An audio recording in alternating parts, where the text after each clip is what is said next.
J'imagine que ce qui me vaut l'honneur d'être interviewé aujourd'hui est le fait que j'ai passé 10 jours dans la cité morte d'Hiroshima, 3 semaines après l'explosion de la bombe aujourd'hui appelée A. De la bombe A à la bombe H, il y a de 1 à 1000 ou 1500, et l'horreur, si cela se peut, est multipliée par ce nombre. Ces bombes H, qui éclatent aux deux pôles du monde, sont pour le moment de simples démonstrations, prenant place dans des océans lointains ou dans le no man's land de la terre ferme.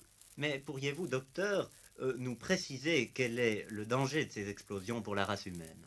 Oui, du temps d'Hiroshima, cet effet s'entendait par action directe des rayons bêta et gamma. Ces effets avaient une intensité limitée par la distance entre le point d'éclatement de la bombe et l'individu touché. La distance maxima connue à laquelle certains individus se trouvant en plein air sous l'effet direct des radiations atomiques ayant présenté des symptômes légers de ce qu'on appelle aujourd'hui la maladie atomique était d'au moins 4 kilomètres.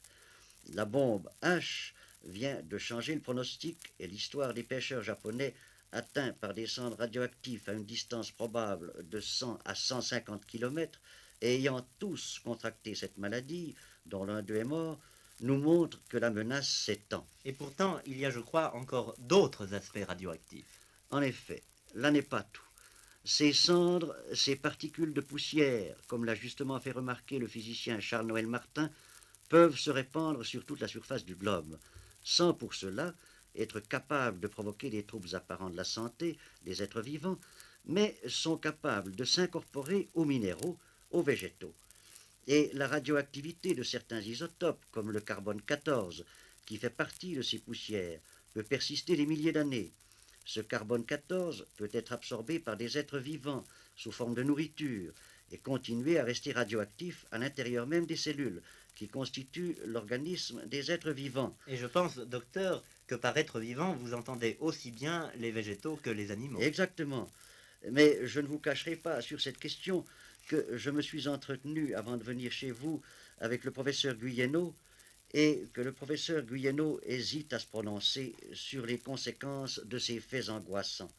Et si lui ne peut le faire, comment donc le pourrais-je? Eh bien, docteur, je comprends vos scrupules, mais je crois qu'il convient ici de répéter encore qu'il ne s'agit pas de faits, mais réellement d'hypothèses, et que par conséquent, puisque ces hypothèses par ailleurs sont partagées dans le monde scientifique, il est valable de les exposer ici. Je me contenterai donc de vous soumettre certaines idées et certaines expériences connues.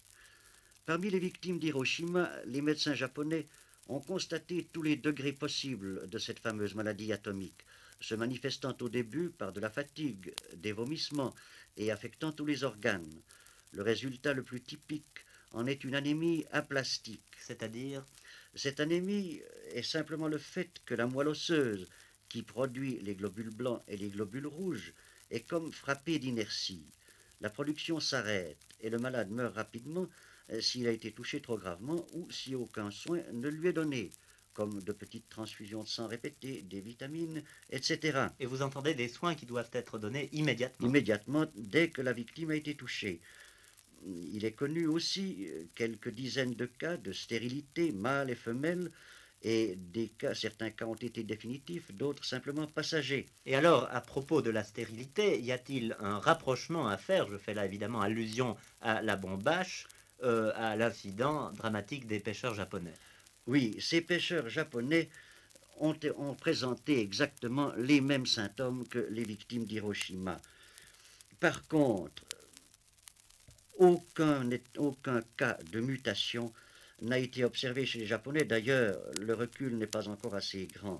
Eh bien, vous parlez de mutation, docteur, et je voudrais vous demander de tenter rapidement de définir le phénomène de mutation.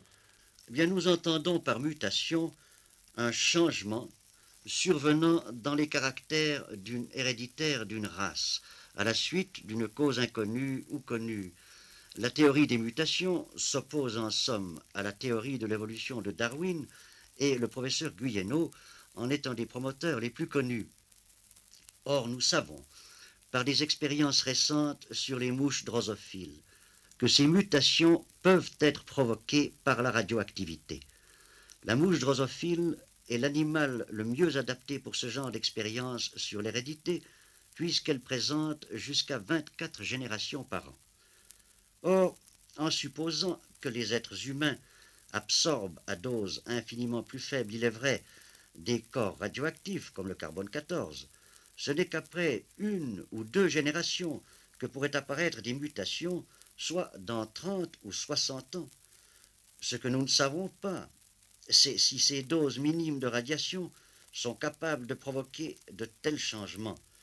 Tout ce que nous pouvons dire, c'est que cela est possible. Et je crois, mes chers auditeurs, qu'il faut insister sur ce mot possible, car possible, mot redoutable, résume vraiment le drame, non affirmé, mais comme latent et en quelque sorte explosif, ainsi qu'une bombe à retardement, c'est-à-dire avec tout le danger des surprises, même tardives. Mais, docteur, cette angoisse vous paraît-elle vraiment justifiée aux yeux de la faculté? Pour essayer de conclure sur le réel danger de ces démonstrations atomiques, il faut retenir le fait que des corps radioactifs peuvent aujourd'hui pénétrer dans les organismes vivants. Mais nous ne savons pas encore quel peut être le résultat définitif de cette radioactivité pour l'avenir de la race humaine. Le simple fait de poser la question doit nous inciter à la prudence, et il est bien naturel que nous exigions de ceux qui conduisent ces expériences tous les éclaircissements sur les dangers qu'elles peuvent ou ne peuvent pas comporter. Eh bien, docteur, cette remarque constituerait une conclusion à ces propos s'il ne fallait impérieusement trouver, et d'urgence, une solution. Bertrand Russell, le grand écrivain anglais, voit la solution dans l'abdication de leur souveraineté nationale par les gouvernements, acceptant de se soumettre à une autorité internationale pour le contrôle de l'énergie atomique. Je crois qu'il a raison. L'urgence de cette réalisation est telle que rien ne doit être négligé pour alerter l'opinion publique, et la radiodiffusion, je dis bien diffusion, est le meilleur moyen d'y arriver. Eh bien, docteur Junot, c'est la raison même qui a incité Radio Genève, après maints scrupules, à aborder ce redoutable sujet. Après le point de vue du physicien nucléaire, exprimé par Charles-Noël Martin, le vôtre, c'est-à-dire la position du corps médical, confirme la menace et exhorte sans échappatoire aucune l'humanité à songer à sa survivance. Je crois que vous avez raison. Le problème qui se pose est bien celui de la survivance de la race humaine.